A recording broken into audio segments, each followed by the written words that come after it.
بسم الله الرحمن الرحیم. تېره ورځ مو څه ویلي وه؟ تېره ورځ مو د پرنټ رسولی و، پرنټ مو خلاص کړلی. نن راځو هغه پاته برخه د فایل وایو، چې په فایل کې مو پاته برخه څه شي وه. لومړی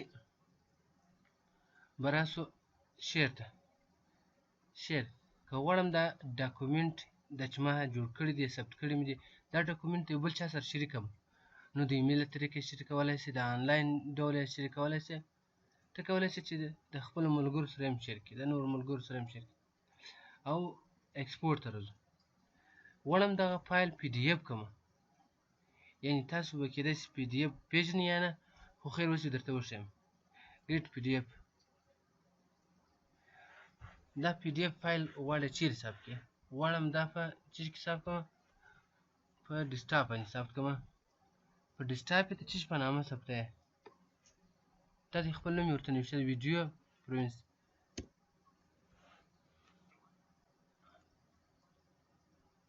اوس به تا ته په ډیسکټاپ باندې هغه ثبت شوی وي، دغه دی. پی ډي اف هغه شي ته موږ ویل کېږي چې بیا تغییر موږ نشو پکې راوستلی. یعنې که یو فایل موږ پی ډي اف کړو، که مثلا موږ راولاړېږي یو فایل جوړوو، بیا دا ډاکومنټ جوړوو، دا ډاکومنټ د یو چا سره شیر کړو، باید موږ یې پی ډي اف واستو، تر څو پرې هغه بیا تغییر پکې رانولي.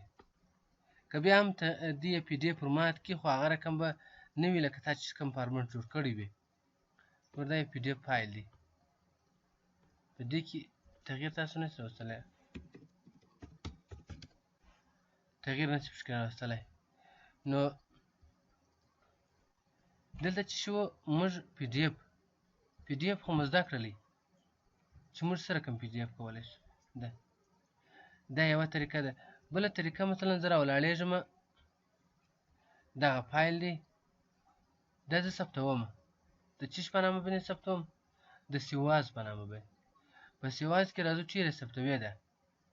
ورته په مثلا په ډیسکټاپ باندې ثبتوم، په ډیسکټاپ یې ثبتوم. لومړی دغه 2014 ډاکومنټ، دا 2014 ډاکومنټ دی. غواړم د 2003 په فارمټ یې ثبت کړم، 2003 په فارمټ یې ثبت کړم، دا دی. او ورډ ټمپلیټس، دا یو مهم کمانډ دی. پی ډي اف خو مو درته ویل چې پی ډي اف غواړم پی ډي اف یې کړم. دغه طریقې څه هم کولی شئ چې پی ډي اف یې کړئ، دلته هم کولی شئ پی ډي اف یې کړئ. او ایکس پی ایس ډاکومنټ، دا د پی ډي اف پرمختللی دغه دی، یعنې د هغه پرمختللی دی د پی ډي اف، خو ډېر کسان یې کاروي، خو ډېر عادي او ډېر چې مثلا ډېر خلک یې پېژني پی ډي اف پېژني، یعنې پی ډي اف فایل پېژني. نور داسې مهم فارمټونه نشته چې درته وښیم. دغه مهم کمانډونه وو چې دغه کمانډونه مې درته وښوله، او تر څنګ یې دغه چې ما تاته ویله زه څنګه کولی شم چې پی ډي اف فایل جوړ کړم، په دغه طریقه کولی شو. هلته مې هم در وښول چې ایکسپورټ ته به ولاړ شي، هلته به پی ډي اف ګریډ پی ډي اف ته ولاړ شي. او که هغه رقم نه غواړئ نو راسئ دلته یې ورته وایي دا already you have already have a file named video، وایي دغه نوم ور چینج کړئ، بیا تاسو کولی شئ چې دا ثبت کړئ. د محمد هاشم په نامه به ثبت کړئ.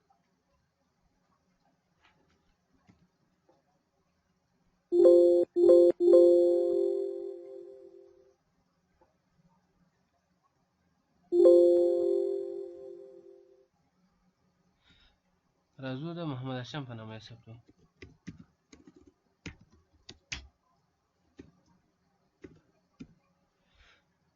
په ډیسکټاپ یې ږدو.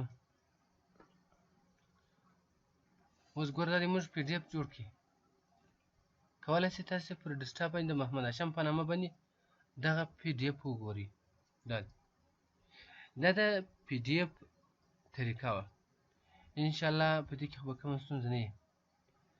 او کلوز زه یې بندوم، د دې ځایه څه وځم. اکاونټ، دا د مایکروسافټ کمپنۍ اکاونټ دی. که غواړې چې په مایکروسافټ کمپنۍ ته ساین ان سې نو خپل اکاونټ در جوړوي. په اکاونټ کې چې ته داخل سې نو بیا د دې سره کوم کمانډونه چې راځي بیا ته کولی سې ورڅخه استفاده واخلې. او ورپسې اپشن دی. اپشن دغه کوم شیان چې موږ وویله د دې تفصیل دی. نور په دې کې خاص هغه نشته. د ډسپلی ده، پروفینګ دی او سیو دی، لانګویج دی. نور هغه شیان چې موږ وویل هلته دا هغه په اصطلاح باندې پراپرټیز دي، اپشن دي. راځو هم ته. لومړی پیسټ خو مو ویلی دی چې کنټرول سی یې شارټکټ کې ده.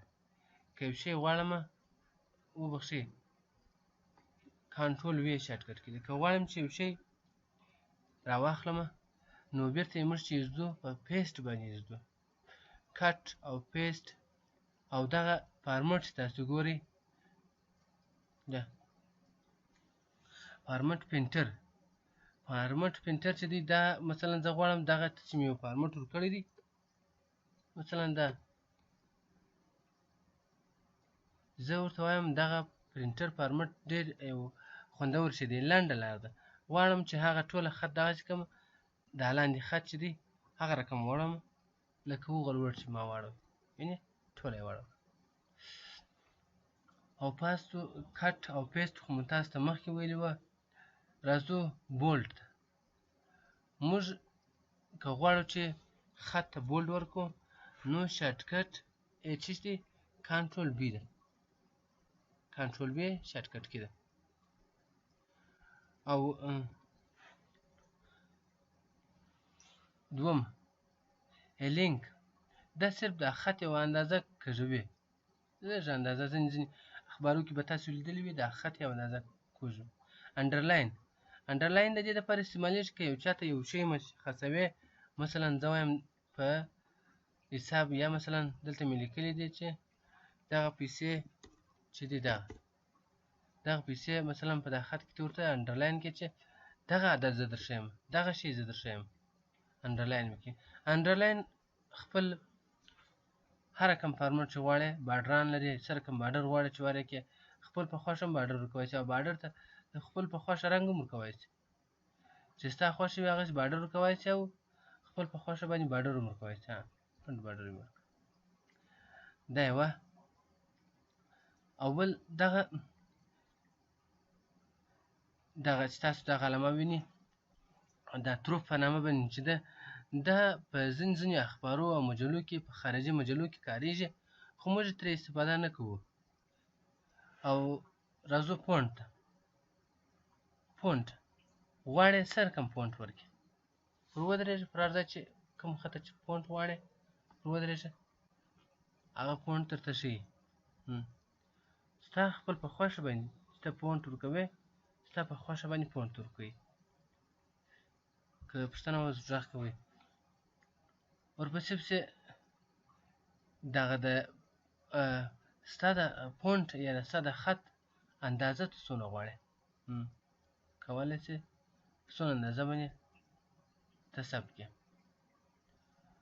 او تر څنګ یې دا هم هغه شی دی انکریز فونټ سایز، یعنې ته کولی شې دغه فونټ سایز هر څونه رانږدې کړي.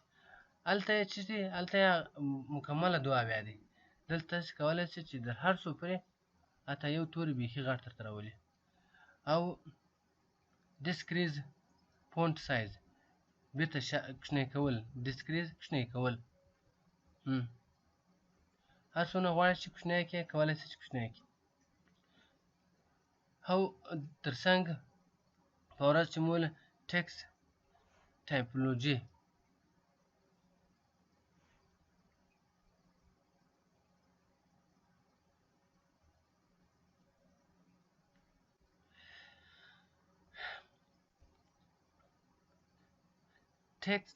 ټکس افیکټس دا موږ تېره ورځ ویله چې کله چې موږ دوی در تعریفات درته ویله نو موږ غواړو چې په څه ډول فارمټ یې ورکړو.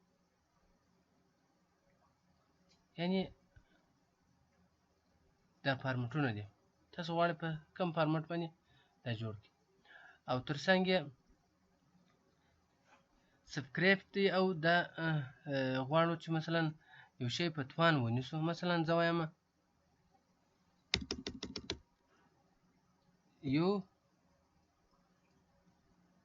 یو په توان د یو څه رقم دی ګوره داسې څه کې دا خو 11 شوله زه غواړم چې په توان یې ونیسم دا به سلیکټوو وینې یو په توان د یو رالی نو دا چې دی د توان دپاره استعمالیږي د سبسکرایب په نامه باندې دی دا د توان په معنا باندې استعمالیږي نو در دې ځای هم تېرېږي انشاءالله کومه پوښتنه خو به نه وي د هغو نه درس د نن دپاره بس انشاءالله هغه دی بیا به سبا د خیره نور درس ووایي مننه ښه وخت